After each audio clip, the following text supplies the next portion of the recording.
One idea I've been thinking about quite a bit recently is clarity, and specifically in relation to productivity. And really, I've just been thinking about it in terms of how to reduce procrastination, how to increase your consistency, how to increase how much action you're taking, how to improve your deep work, and honestly, all areas of productivity to an extent. And I just think it's a really interesting concept and a really important idea to understand because it can help with literally every area of productivity if you really do work on clarity in the specific way I'm going to talk about. And basically, what clarity actually is in terms of productivity is understanding the what, where, why, how, when, and who, right? So like all of the details, you normally hear in like a newspaper kind of story, right? But we want to apply that to productivity. And really, you do need all of these to an extent to actually get a task done. Because if you think back to any time you've procrastinated something, it's probably because you were missing one of them. You probably didn't know what you were actually supposed to be doing specifically, or not exactly how to actually do it, or when you were going to do it, who you were going to do it with, or if it was just you, or even where you're going to do it. Maybe you just weren't clear on that, or you didn't understand why it was actually important to the extent to actually make you take action. So basically, for any task you're doing, it's kind of interesting to think about how you expect yourself to do a task without actually understanding what it is or why it's important or all of those other things, which is pretty crazy if you actually think about it because it's very difficult to do a task when you don't know what it is, right? It's still a bit less obvious, but very difficult to do it if you don't really know why it's actually important to you.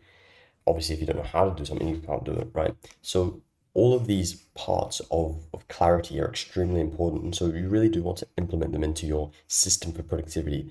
And one of the easiest ways to do that is by planning each day or planning tomorrow today. And I actually made another video on why that's such an important, concept and why you should be doing it. And so that'll be in the description probably. And basically that doesn't give you all of the clarity you need, but it does give you some of it. It gives you the what, like you write down the specific tasks, you time block, so you write down exactly when you're going to be doing it and for how long, possibly where if you want to do that, but you should generally just understand that anyway. For example, like all deep work is just done at your desk, then you understand the where. And then you also will look at how most likely you'll be thinking through how to do a certain task while doing it, right? And generally that is a bit less attached to planning, but if you've done the task before, or if you basically thought through what the task specifically is, you're going to have a better understanding of how to actually do it. One part that isn't really as attached to planning is the why. And obviously, you'll get a bit of the why from actually planning out what the task is and how you're going to do it, where you're going to do it, when you're going to do it, because you'll be thinking about the task and just thinking about why it's important to you. But you do need to take time to actually think through why each task is important, why even doing it in the first place, what it helps you achieve. And a really good way to actually do that is to actually really be intentional about the specific task you're doing and basically focus on only what actually matters. And there is actually a process you can go through to get to the point where you actually understand the deeper reason behind each task and why it's actually important. And that's really just by reverse engineering your tasks or your habits or your actions from your goal. So they're not just random, you're not just like picking them because they sort of feel right. What you actually do step by step is you look at your goal or what you're trying to achieve or who you're trying to become. Then you find somebody else who has achieved that before or who has done that before, who has become that person. Ideally, someone who teaches other people how to do that in some capacity. For example, if they have a YouTube channel or community, whatever. And basically, you look at the steps they took, the general ideas, the mindsets, the frameworks, the method that they're using. And you basically then take all of those steps and reverse engineer those into the daily actions, the habits, and the tasks that you need to be doing. And obviously, then you do a bit of experimentation. If they recommend specific actions, specific amounts, amazing, just take those. But a lot of the time, people have a bit more of a vague sort of way of teaching things. That sort of the general steps are like do these things, but they don't say exactly how much, exactly when, all that kind of stuff.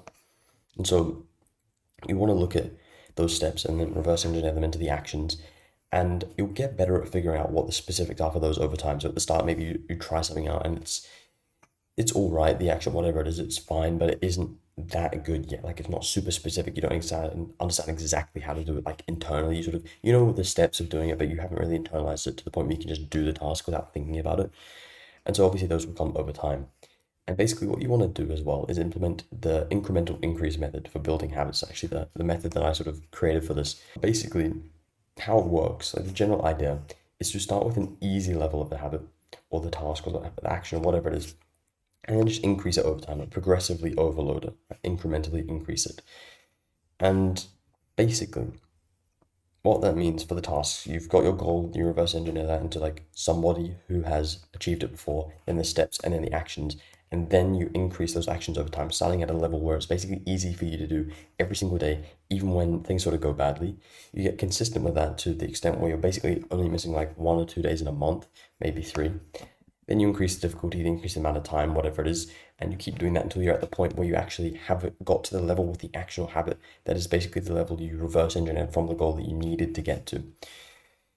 And what that actually means as well is that you want to basically, from the goal, reverse engineer the habit to the point where it's the level of the habit you need to do to actually achieve the goal, such as a certain amount of like outreaches per day or a certain amount of deep work per day or whatever it is, a certain amount of exercise per day. But then you want to start an easier level than that to basically allow yourself to build up, because really what happens if you start at a higher level with a habit than you can actually do, than you have the skills for, or you haven't practiced, is that you basically are fine for a week, 2 weeks, because you're using discipline and motivation and the sort of excitement of doing something new.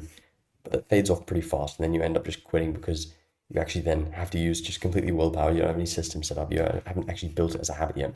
That's why it's so important to start at a lower level. And so once you actually are clear on those habits, that gives you the understanding of what you're doing, how to do it, and also the why behind it because you reverse engineered it. And then when you actually plan out the specific tasks, your entire day, time blocked, which, like I said, there's a link in the description for a video on that, then you'll actually be able to give you the other parts of clarity, which are, what you're doing, when you're doing it, probably where you're doing it if you really want to. And that gives you all of the clarity of what, when, where, why, how, who, all that kind of stuff. And once you actually do have all of those and keep iterating on making sure you're even more clear on them over time, things like procrastination, inconsistency, doubts, just not taking action, not doing the habits, not doing the deep work, or at least just not doing them at the specific times you want to, not as much as you want to, becomes so much easier, and you'll get so much more consistent, get more done, and feel better about whatever you're doing. You'll just overall be more productive. And this is basically like a mindset you can apply to honestly any area you want to improve, even if it's not specifically productivity, because clarity really just does make anything easier, because without it, it's honestly kind of insane to expect yourself to be able to make progress.